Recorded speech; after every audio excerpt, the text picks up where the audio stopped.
असलामुअलैकुम। PM Modi ने link दे पंजाब पाकिस्तान दे gurdwara असलामुअलैकुम। PM Modi ने link दे पंजाब पाकिस्तान दे विच गुरुद्वारा ननकाना साहिब दे विच अरदास कीती सी। ਉਹ ਅਰਦਾਸ ਕਬੂਲ ਹੋ ਗਈ ਹੈ। ਕਿਹੜੀ ਅਰਦਾਸ ਕੀਤੀ ਸੀ, ਕਿੰਜ ਕਬੂਲ ਹੋਈ ਹੈ, ਅੱਜ ਦੀ ਆਪਣੀ ਇਸ ਵੀਡੀਓ ਦੇ ਵਿੱਚ ਆਪਾਂ ਜਾਣਾਂਗੇ। ਵੀਡੀਓ ਦੇਖ ਲੈਂਦੇ ਹਾਂ, ਫਿਰ ਕਰਦੇ ਹਾਂ ਗੱਲਬਾਤ। ਗੋ जो बोले सो निहाल। हरियाणा के गवर्नर असीम घोष जी, लोकप्रिय मुख्यमंत्री नायब सिंह सैनी जी, केंद्रीय मंत्रिमंडल के मेरे सहयोगी मनोहर लाल जी, राव इंद्रजीत सिंह जी, कृष्णपाल जी, हरियाणा एसजीपीसी के अध्यक्ष जगदीश सिंह जिंडा जी, अन्य महानुभाव, देवी और सज्जनों, आज का दिन भारत की विरासत का अद्भुत संगम बनकर आया है।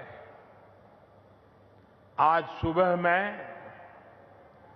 रामायण की नगरी अयोध्या में था और अब मैं यहां गीता की नगरी कुरुक्षेत्र में हूं।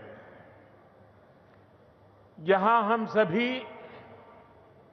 श्री गुरु तेग बहादुर जी के 350वें बलिदान दिवस पर उन्हें नमन कर रहे हैं। इस आयोजन में हमारे बीच जो संत मौजूद हैं, जो सम्मानित संगत उपस्थित है, मैं आप सभी को श्रद्धापूर्वक नमन करता हूं। साथियों, 5-6 साल पहले एक और अद्भुत संयोग बना था। मैं उसका जिक्र भी जरूर करना चाहता हूं। साल 2019 में 9 नवंबर को जब राम मंदिर पर सर्वोच्च न्यायालय का निर्णय आया था, तो उस दिन मैं करतारपुर कॉरिडोर के उद्घाटन के लिए डेरा बाबा नानक में था। मैं यही प्रार्थना कर रहा था कि राम मंदिर निर्माण का मार्ग प्रशस्त हो, करोड़ों राम भक्तों की आकांक्षा पूरी हो। और हम सभी की प्रार्थना पूरी हुई। उसी दिन राम मंदिर के पक्ष में निर्णय आया। अब आज अयोध्या में जब धर्म ध्वजा की स्थापना हुई है, तो फिर मुझे सिख संगत से आशीर्वाद लेने का मौका मिला है। साथियों, अभी कुछ देर पहले कुरुक्षेत्र की भूमि पर पांचजन्य स्मारक का लोकार्पण भी हुआ है। कुरुक्षेत्र की इसी धरती पर खड़े होकर भगवान श्री कृष्ण ने सत्य और न्याय की रक्षा के उसे सबसे बड़ा धर्म बताया था।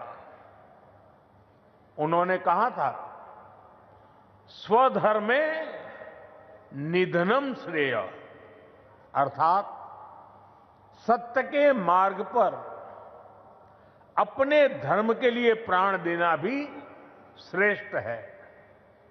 श्री गुरु तेग बहादुर जी ने भी सत्य, न्याय और आस्था की रक्षा को अपना धर्म माना और इस धर्म की रक्षा उन्होंने अपने प्राण देकर की।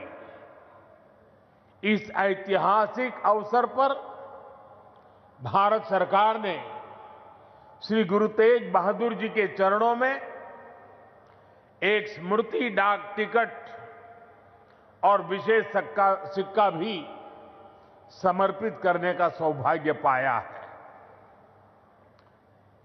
मेरा कामना है हमारी सरकार गुरु परंपरा की इसी तरह निरंतर सेवा करती रहे।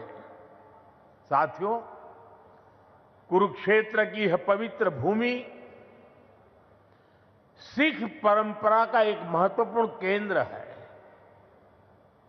इस भूमि का सौभाग्य देखिए, सिख परंपरा के लगभग सभी गुरु अपनी पावन यात्रा के दौरान यहां आए। जब 9वीं पातशाही श्री गुरु तेग बहादुर जी इस पवित्र भूमि पर पधारे तो उन्होंने यहां अपने गहन तप और निर्भीक साहस की छाप छोड़ी थी। साथियों, श्री गुरु तेग बहादुर जी जैसे व्यक्तित्व इतिहास में विरले ही होते हैं। उनका जीवन, उनका त्याग, उनका चरित्र बहुत बड़ी प्रेरणा है। मुगल आक्रांताओं के उस काल में गुरु साहब ने वीरता का आदर्श स्थापित किया। हम सब जानते हैं कि श्री गुरु तेग बहादुर जी के शहीद होने से पहले क्या हुआ था।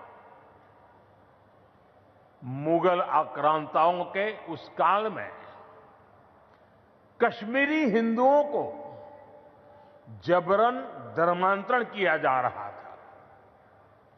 इस संकट के बीच पीड़ितों के एक दल ने गुरु साहब से सहयोग मांगा।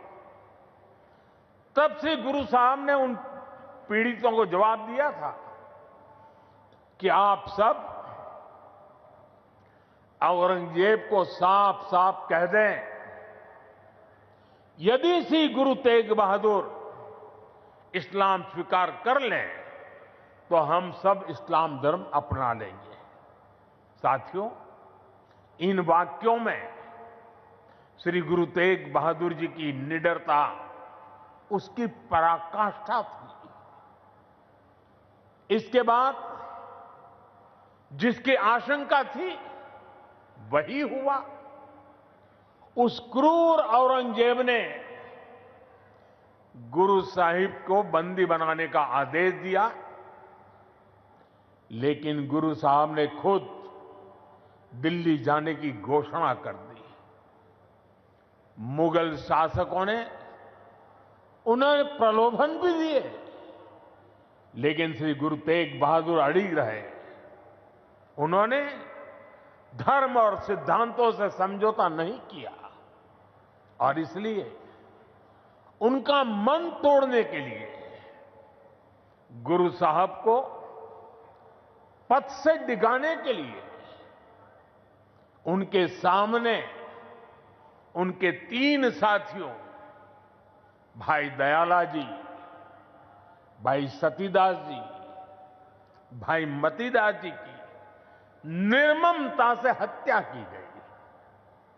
लेकिन गुरु साहब अटल रहे, उनका संकल्प अटल रहा।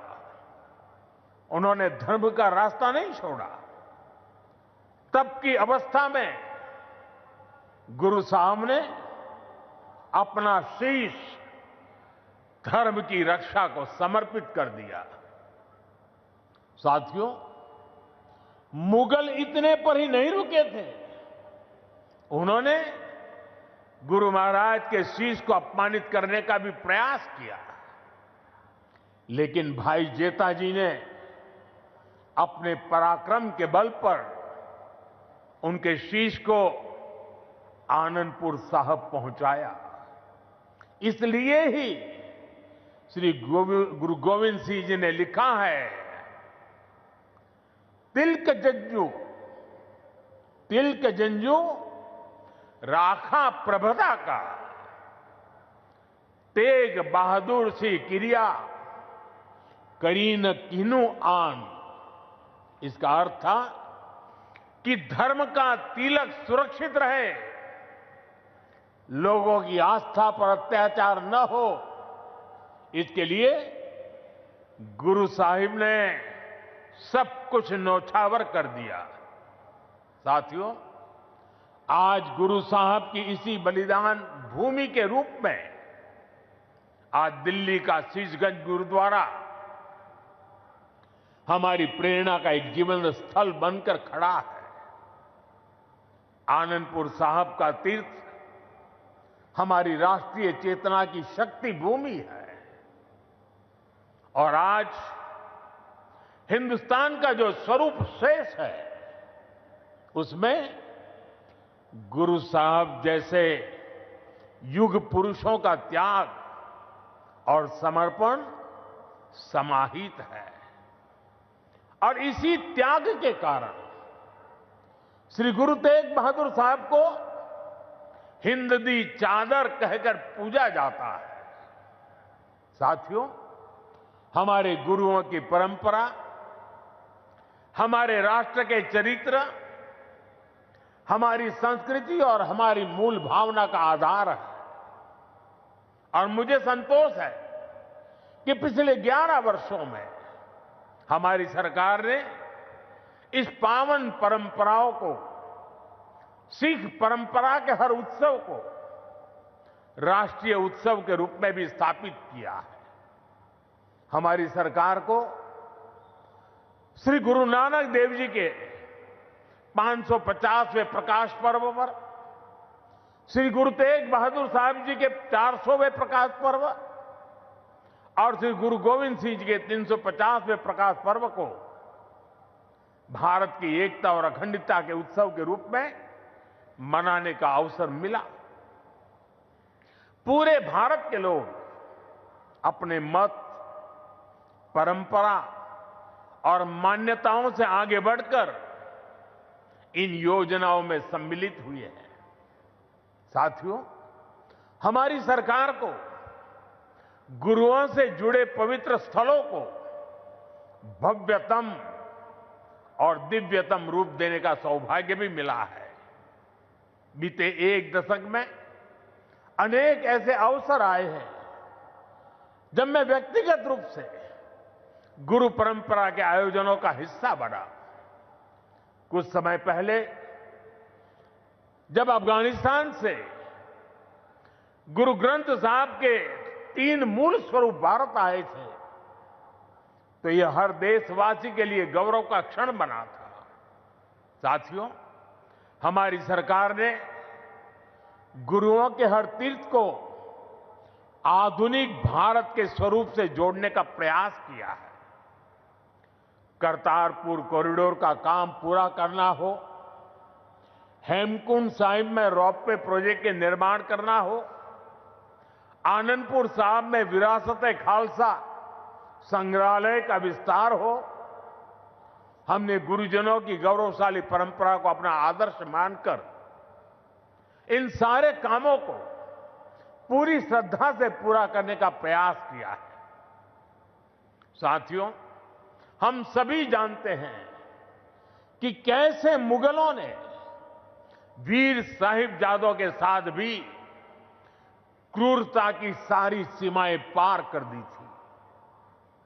वीर साहिबजादों ने उनको दीवार में चुना जाना स्वीकार किया, लेकिन अपने कर्तव्य और धर्म का मार्ग नहीं छोड़ा। इन्हीं आदर्शों के सम्मान के लिए अब हम हर साल 26 दिसंबर को वीर बाल दिवस मनाते हैं। साथियों, हमने सिख परंपरा के इतिहास और गुरुओं की शिक्षाओं को राष्ट्रीय पाठ्यक्रम का हिस्सा भी बनाया है ताकि सेवा, साहस और सत्य के ये आदर्श हमारी नई पीढ़ी की सोच का आधार बने। साथियों, मुझे विश्वास है कि आप सभी ने जोड़ा साहिब के पवित्र दर्शन जरूर किए होंगे। मुझे याद है जब पहली बार मेरे मंत्रिमंडल के सहयोगी हरदीप सिंह पुरी जी ने मुझसे इन महत्वपूर्ण धरोहरों के बारे में चर्चा की थी। उन्होंने बताया था कि उनके परिवार ने गुरु गोविंद सिंह जी और माता साहिब कौर जी का पवित्र जोड़ा साहब करीब 300 वर्षों से सहेज कर रखा है और अब वो इस पवित्र धरोहर को देश दुनिया की सिख संगत को समर्पित करना चाहते हैं। साथियों, इसके बाद इन पवित्र जोड़ा साहिब को पूरे सम्मान और मर्यादा के साथ वैज्ञानिक परीक्षण कराया गया ताकि ये पवित्र धरोहर आने वाली पीढ़ियों के लिए संरक्षित हो सके। सभी तथ्यों को देखते हुए हमने यह सामूहिक निर्णय लिया कि इन पवित्र जोड़ा साहिब को तख्त श्री पटना साहिब को समर्पित किया जाएगा, जहां गुरु महाराज ने अपने बाल्यकाल का एक लंबा समय बिताया था। पिछले महीने एक पावन यात्रा के रूप में गुरु महाराज के ये पावन जोड़ा साहिब दिल्ली से पटना साहिब ले जाए गए और वहां मुझे भी इन पवित्र जोड़ा साहिब के सामने अपना शीश नवाने का अवसर मिला। मैं इसे गुरुओं की विशेष कृपा मानता हूं कि उन्होंने मुझे इस सेवा का, इस समर्पण का और इस पवित्र धरोहर से जुड़ने का अवसर दिया। साथियों, गुरु तेग बहादुर साहब जी की स्मृति हमें यह सिखाती है कि भारत की संस्कृति कितनी व्यापक, कितनी उदार और कितनी मानवता केंद्रित रही है। उन्होंने सर्वत का भला का मंत्र अपने जीवन से सिद्ध किया। आज का यह आयोजन सिर्फ इन स्मृतियों और सीखों के सम्मान का क्षण नहीं है, यह हमारे वर्तमान और भविष्य के लिए एक महत्वपूर्ण प्रेरणा भी है। गुरु साहब ने सिखाया है, जो नर दुख में दुख नहीं माने सो ही पूर्ण ज्ञानी, यानी जो विपरीत परिस्थितियों में भी अड़िग रहता है वही सच्चा ज्ञानी है, वही सच्चा साधक है। इसी प्रेरणा के साथ हमें हर चुनौती को पार करते हुए अपने देश को आगे ले जाना है, अपने भारत को विकसित बनाना है। साथियों, गुरु साहब ने ही हमें सिखाया है, भय काहू को देत न भय मानत आन, यानी हम न किसी को डराएं और न किसी से डरकर जिए। यही निर्भयता समाज और देश को मजबूत बनाती है। आज भारत भी इसी सिद्धांत पर चलता है। हम विश्व को बंधुत्व की बात भी बताते हैं और अपनी सीमाओं की रक्षा भी करते हैं। हम शांति चाहते हैं लेकिन अपनी सुरक्षा से कोई समझौता नहीं करते। ऑपरेशन सिंदूर इसका सबसे बड़ा उदाहरण है। पूरे विश्व ने देखा है, नया भारत न डरता है, न रुकता है और न आतंकवाद के खिलाफ झुकता है। आज का भारत साहस और स्पष्टता के साथ पूरी शक्ति से आगे बढ़ रहा है।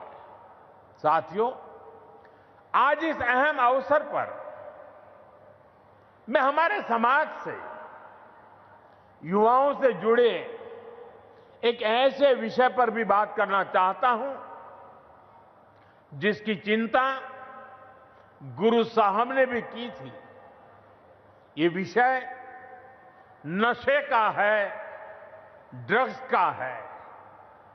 नशे की आदत ने हमारे अनेक नौजवानों के सपनों को गहरी चुनौतियों में धकेल दिया है। सरकार इस समस्या को जड़ से समाप्त करने के लिए सारे प्रयास भी कर रही है, लेकिन यह समाज की, परिवार की भी लड़ाई है। और ऐसे समय में श्री गुरु तेग बहादुर साहब की शिक्षा हमारे लिए प्रेरणा भी है और समाधान भी है।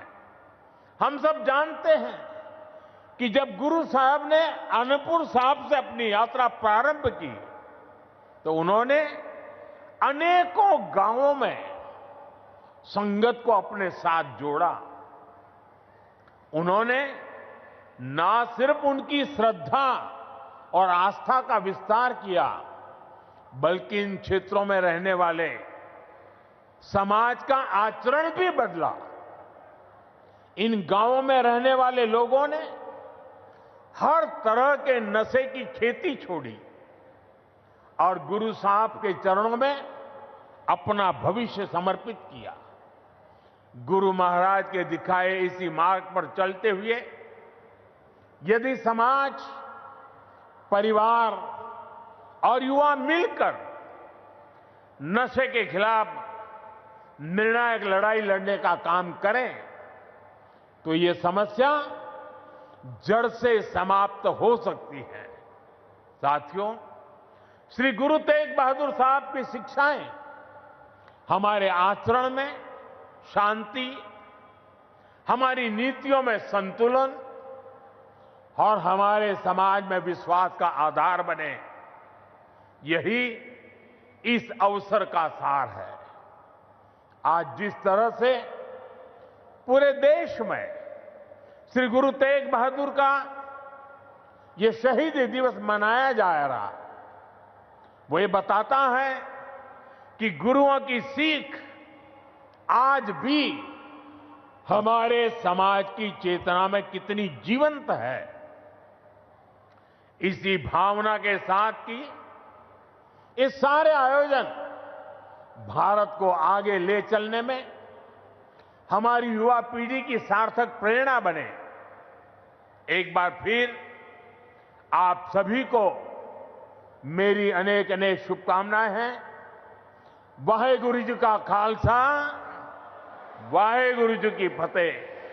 ਵੀਡੀਓ ਦੇ ਵਿੱਚ ਆਪਾਂ ਨੇ ਦੇਖਿਆ ਤੇ ਸੁਣਿਆ ਪੀਐਮ ਮੋਦੀ ਦਾ ਕਹਿਣਾ ਹੈ ਕਿ ਜਦੋਂ ਨਨਕਾਣਾ ਸਾਹਿਬ ਦਾ ਉਦਘਾਟਨ ਹੋਇਆ ਸੀ ਤੇ ਉਸ ਉਦਘਾਟਨ ਤੇ ਮੈਂ ਵੀ ਗਿਆ ਸੀ ਤੇ ਉੱਥੇ ਜਾ ਕੇ ਮੈਂ ਦੁਆ ਕੀਤੀ ਸੀ, ਅਰਦਾਸ ਕੀਤੀ ਸੀ ਕਿ ਅਯੋਧਿਆ ਮੰਦਿਰ ਬਣ ਜਾਏ ਤੇ ਮੇਰੀ ਉਹ ਦੁਆ, ਮੇਰੀ ਉਹ ਅਰਦਾਸ ਕਬੂਲ ਹੋਈ, ਅਯੋਧਿਆ ਮੰਦਿਰ ਬਣ ਗਿਆ। ਇਸ ਤੋਂ ਇਲਾਵਾ ਉਹਨਾਂ ਦਾ ਇਹ ਵੀ ਕਹਿਣਾ ਸੀ ਕਿ ਅਗਰ ਗੁਰੂ ਤੇਗ ਬਹਾਦਰ ਨਾ ਹੁੰਦੇ ਤੇ ਹਿੰਦੂ ਧਰਮ ਖਤਮ ਹੋ ਜਾਣਾ ਸੀ, ਹਿੰਦੂ ਧਰਮ ਦਾ ਨਾਮੋ ਨਿਸ਼ਾਨ ਖਤਮ ਹੋ ਜਾਣਾ ਸੀ। ਗੁਰੂ ਤੇਗ ਬਹਾਦਰ ਜੀ ਦੀ ਕੁਰਬਾਨੀ ਦੇ ਨਾਲ ਹੀ ਅੱਜ ਹਿੰਦੂ ਧਰਮ ਹੈਗਾ ਹੈ ਤੇ ਮਹਿਫੂਜ਼ ਹੈ। ਬਾਕੀ ਇਹ ਗੱਲ ਤੇ ਪੂਰਾ ਭਾਰਤ ਕਹਿੰਦਾ, ਈਵਨ ਕਿ ਇੱਕ ਬਹੁਤ ਵੱਡੀ ਪੰਡਿਤ ਹੈ, ਉਹਨਾਂ ਦਾ ਨਾਮ ਮੇਰੇ ਜ਼ਿਹਨ ਦੇ ਵਿੱਚ ਨਹੀਂ ਆ ਰਿਹਾ, ਉਹਨਾਂ ਦਾ ਕਹਿਣਾ ਹੈ ਕਿ ਗੁਰੂ ਤੇਗ ਬਹਾਦਰ, ਗੁਰੂ ਗੋਬਿੰਦ ਸਿੰਘ ਜੀ ਨੂੰ ਭਾਰਤ ਦਾ ਰਾਸ਼ਟਰ ਪਿਤਾ ਜਿਹੜਾ ਘੋਸ਼ਿਤ ਕੀਤਾ ਜਾਵੇ। ਇਸ ਤੋਂ ਇਲਾਵਾ ਮੈਂ ਇੱਕ ਹੋਰ ਵੀਡੀਓ ਸ਼ੇਅਰ ਕੀਤੀ ਹੈ, ਉਹਦੇ ਵਿੱਚ ਵੀ ਇੱਕ ਭੈਣ ਨੇ ਇਹੀ ਡਿਮਾਂਡ ਕੀਤੀ ਹੈ ਕਿ ਹਰ ਗੁਰਦੁਆਰੇ ਦੇ ਵਿੱਚ ਗੁਰੂ ਤੇਗ ਬਹਾਦਰ ਜੀ ਦੀ, ਗੁਰੂ ਗੋਬਿੰਦ ਸਿੰਘ ਜੀ ਦੀ ਬਾਣੀ ਜਿਹੜੀ ਹੈ ਹੋਣੀ ਚਾਹੀਦੀ ਹੈ, ਤਾਂ ਕਿ ਲੋਕਾਂ ਨੂੰ ਪਤਾ ਚੱਲੇ ਕਿ ਸਾਡੇ ਵਾਸਤੇ ਗੁਰੂ ਤੇਗ ਬਹਾਦਰ ਜੀ ਨੇ ਕਿੱਡੀ ਵੱਡੀ ਕੁਰਬਾਨੀ ਦਿੱਤੀ ਹੈ। ਬਾਕੀ ਪੀਐਮ ਦੀ ਸਪੀਚ ਸੁਣਨ ਤੋਂ ਬਾਅਦ ਵਿੱਚ ਆਪ ਜੀ ਦਾ ਕੀ ਕਹਿਣਾ ਹੈ, ਆਪ ਜੀ ਦੀ ਕੀ ਰਾਏ ਹੈ, ਆਪ ਜੀ ਨੇ ਮੈਨੂੰ ਕਮੈਂਟ ਦੇ ਵਿੱਚ ਲਾਜ਼ਮੀ ਦੱਸਣਾ ਹੈ। ਤੇ ਇਸ ਮੇਰੀ ਅੱਜ ਦੀ ਵੀਡੀਓ, ਮਿਲਦੇ ਆਪਾਂ ਨੈਕਸਟ ਵੀਡੀਓ ਦੇ ਵਿੱਚ। ਉਦ ਤੱਕ ਮੈਨੂੰ ਦਿਓ ਇਜਾਜ਼ਤ, ਰੱਬ ਰਾਖਾ।